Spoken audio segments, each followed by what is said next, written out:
Haleluya, haleluya. Shalom alaikum, Bismillah Hamasyah, salam aki.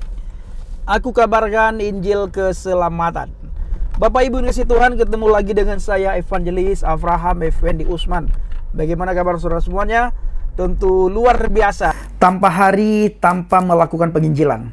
Kita beritakan firman, kita beritakan Injil walau satu ayat. Kenapa? Karena firman Tuhan itu sangat penting bagi umat manusia. Injil itu sangat penting bagi manusia. Karena bila orang tidak ada Injil, tidak menerima Injil, apalagi menolak, bahkan sampai menghina Injil, maka cahaya Injil itu tidak ada di dalam hati dan pikiran orang. Ketika tidak ada cahaya Injil dalam diri seseorang, maka tidak ada alat untuk menerangi orang itu ketika orang itu berjalan di dalam terangnya Tuhan. Nah, maka dari itu saudaraku, ketika tidak ada cahaya Injil di dalam diri seseorang, maka diri orang itu sudah otomatis dikuasai oleh roh selain rohnya Elohim, atau dikuasai oleh roh kegelapan. Maka dari itu kita harus selalu pergi untuk memberitakan Injil. Ada orang terima atau tidak ada orang terima. Ada orang percaya atau tidak ada orang percaya. Tugas saudara dan saya adalah memberitakan Injil. Karena Alkitab menganjurkan kepada kita semuanya, mendorong saudara dan saya untuk pergi memberitakan Injil kepada semua makhluk. Pergi memberitakan Injil kepada semua makhluk. Ini yang diperintahkan kepada setiap orang yang sudah percaya kepada Adonai Yeshua Hamasyah. Nah, saat ini Bapak Ibu, kita sudah doa keliling di daerah ini. Kiranya doa kita benar-benar diijabah oleh Tuhan. Benar-benar Tuhan jawab doa kita. Benar-benar roh Tuhan turun di daerah ini, melawat daerah ini, sehingga hujan pertobatan terjadi di daerah ini. Daerah di mana gereja ditolak. Daerah di mana Injil sulit masuk. Kita pergi memberitakan Injil. Kita pergi berdoa dan bersyafaat di daerah itu, supaya terjadi kebangunan rohani yang luar biasa. Dan saya mengucapkan terima kasih kepada semua para pencinta channel Injil Habaget yang selalu mendukung pelayanan Habaget. Apa yang sudah saudara taburkan, biarlah semua itu Tuhan balas berlipat ganda. Nah, saudaraku, para pencinta channel Injil Habaget, kenapa kita harus pergi memberitakan Injil? Yang pertama, seperti yang sudah saya sampaikan tadi, bahwa Injil harus diberitakan agar cahaya Injil itu menerangi setiap hati dan jiwa umat manusia. Yang kedua, karena hidup kita di dunia ini tidak lama, sebentar saja hidup kita. Setelah kita dan ada masanya, kita akan meninggalkan dunia ini. Dan tentunya ada masanya manusia mati, baik saudara maupun saya. Nah, apa pertanyaannya? Apa yang terjadi setelah manusia mati?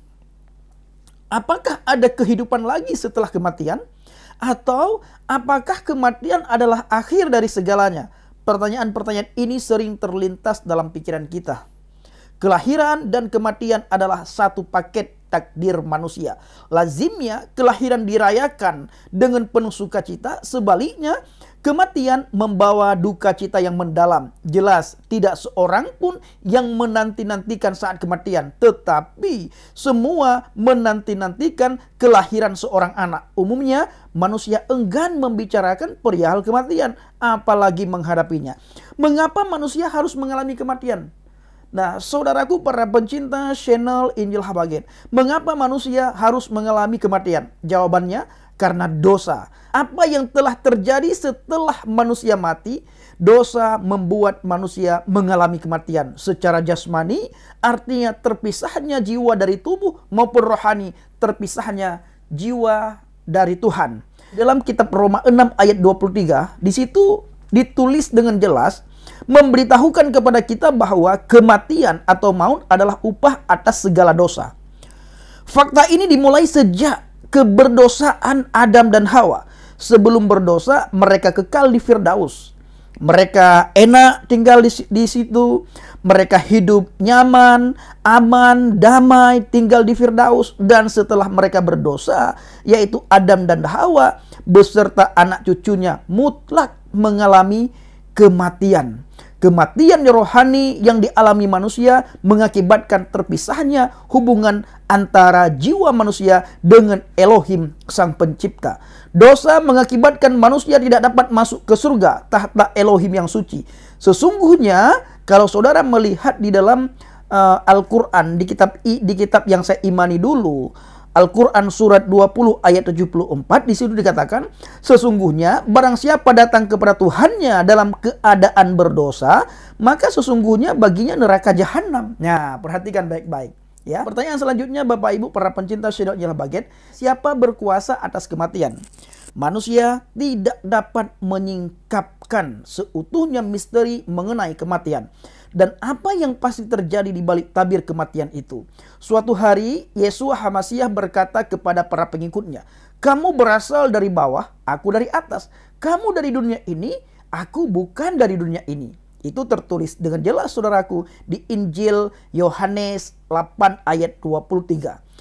Yeshua HaMasyiah bukan berasal dari dunia, tetapi dari atas. Sehingga Yeshua mampu menyingkapkan tabir mengenai alam atas alias alam roh dan atau gaib. Nah, makanya banyak sekali manusia, orang-orang di sekitar kita yang menolak Yeshua. Kenapa? Karena mereka tidak mengenal Yeshua. Sebab Yeshua bukan berasal dari dunia, tetapi Yeshua berasal dari surga. Nah, hanya pribadi yang datang dari surga, pribadi itulah yang berani berkata, akulah jalan kebenaran dan hidup. Tidak ada seorang pun yang datang kepada Bapa kalau tidak melalui aku. Kenapa dia berani berkata seperti itu? Karena dia berasal dari surga. Seandainya dia berasal dari dunia ini, maka dia pun tidak akan berani berkata seperti itu. Makanya tidak ada nabi dan rasul yang saudara dapatkan berbicara sebagaimana Yeshua katakan. Sebagaimana seberaninya Yeshua. Dia berkata dalam Injil Yohanes 14 ayat yang ke-6. Hanya Yeshua HaMasyiah yang berani berkata seperti itu karena Yeshua HaMasyiah tahu jalan ke surga. Karena dia berasal dari surga. Hanya orang yang berasal dari surga yang tahu jalan ke surga. Hanya orang yang turun dari surga yang bisa membawa kita ke surga. Makanya bagi saudara semuanya yang belum menerima Yeshua HaMasyiah sebagai Elohim, sebagai juru selamat, ayo, selama nafas masih di kandung badan, saudara belum meninggal, masih ada kesempatan untuk saudara menerima dia dan mengakui dia sebagai Elohim. Maka saudara diselamatkan dan saudara pastinya berada di dalam Firdaus, di dalam surga ketika saudara mati nantinya. Nah, Yeshua HaMasyiah juga berkuasa sebagai hakim atas orang-orang hidup dan orang-orang mati. Alkitab berkata, dialah Yeshua HaMasyiah yang ditentukan Tuhan menjadi hakim atas orang-orang hidup dan orang-orang mati. Saudara bisa melihat dalam Injil para Rasul 10 ayat 42. Saudaraku, para pencinta channel Injil Habaget, Yeshua HaMasyiah pemberi hidup yang kekal. Tuhan itu adil. Ia menghukum dengan siksa neraka bagi orang berdosa yang tidak melalui jalan pengampunan yang telah ia sediakan. Tetapi ia menyelamatkan orang berdosa yang percaya akan jalan pengampunan. Jalan itu adalah kalimat Tuhan yang menjadi manusia. Mati tersalib dan kemudian bangkit dari kematian. Dialah yang disebut Yeshua HaMasyiah. Yeshua HaMasyiah memiliki kuasa atas surga dan alam akhirat. Ia memberikan jaminan keselamatan. Orang yang telah menerima jaminan keselamatan tidak perlu takut dalam menghadapi kematian. Karena Elohim telah menyediakan tempat bagi kita di surga. Yeshua HaMasyiah berkata, akulah kebangkitan dan hidup. Barang siapa percaya kepadaku, ia akan hidup walaupun ia sudah mati. Saudara bisa melihat dalam Injil Yohanes 11 ayat yang ke-25. Saudaraku para pencinta channel Injil Habaget, inilah video singkat dari Habaget, kiranya bisa menjadi berita baik bagi saudara semuanya. Sharekan video ini agar banyak orang bisa menerima HaMasyiah sebagai Tuhan dan Juru Selamat. Saya mengucapkan sekali lagi terima kasih kepada Bapak Ibu semua yang selalu mendukung penginjilan Habaget. baik melalui doa, dana, motivasi, maupun dorongan-dorongan yang saudara berikan kepada saya sehingga tambah hari dan semakin hari saya semakin giat melakukan penginjilan. Ini semuanya berkat doa dan pertolongan Bapak Ibu semuanya, dan tentunya pasti campur tangan Tuhan yang luar biasa di setiap pelayanan kita. Terima kasih. Kiranya video singkat ini benar-benar menjadi berkat bagi mereka yang di luar kekristenan. Shalom alaikum bishim hamasiah, salam aki. Aku kabarkan Injil keselamatan Bapak Yahweh bishim Adonai Yeshua hamasiah, Ruach HaKodes memberkati kita semua. Haleluya, amin, salam murtadin.